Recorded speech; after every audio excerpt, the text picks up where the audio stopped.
Hello everyone, this is Dr. Rauscher. All right, we got another problem here. Complete the following table of names and formulas. Ions must be given with the correct electric charges. I should probably say the electronic charges, but it doesn't matter here either way. All right, so cation, that means that it's got to be a positive charge on it. And you can see here that we have a sodium here with a +1 charge.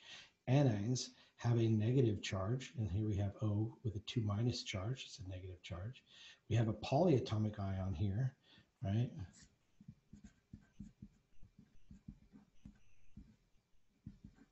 In this case, a polyatomic anion. Here we have a monatomic.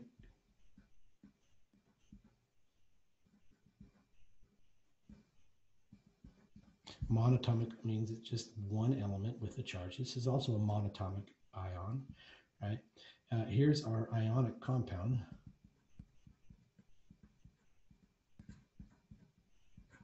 All right, and so in the first case, we're told it's chromium 3 oxide. The oxide here is our O2-, and so we have to figure out, well, what's chromium 3? Well, this just means that chromium has a 3+ charge. The element that's called chromium is this one here, so Cr. That 3 means it's a 3+, so we'll just write over here Cr 3+. And so chromium 3+ with oxide 2-. Cr, we take the 2, put it for the chromium, and then we take the 3 and give it to the oxygen, O3. So there, Cr2O3, this is our chromium 3 oxide. Sodium carbonate, well, this is a polyatomic ion that we need to know. Okay, this one's carbonate is a CO3 2-. So let's put that here, CO3 2-. Well, we got a +1 and a 2-. That just means we need 2 of these to balance out that. So we have Na2CO3. Now we don't need parentheses for the CO3 because we only have one of them. So it's perfectly fine the way it is, just like the calcium sulfate here is perfectly fine in the way it is. All right, so that's done. The next compound is zinc 2 nitrate.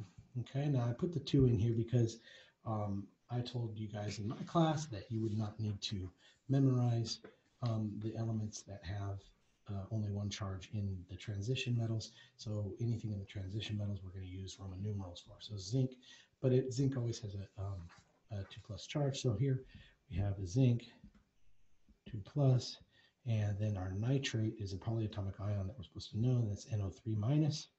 So that means we have Zn NO3 2, but we need parentheses in this case because we have 2 of these to balance that one out. Okay.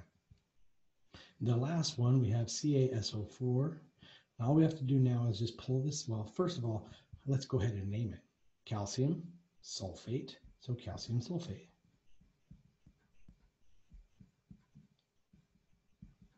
Now, why don't we need to have Roman numerals here?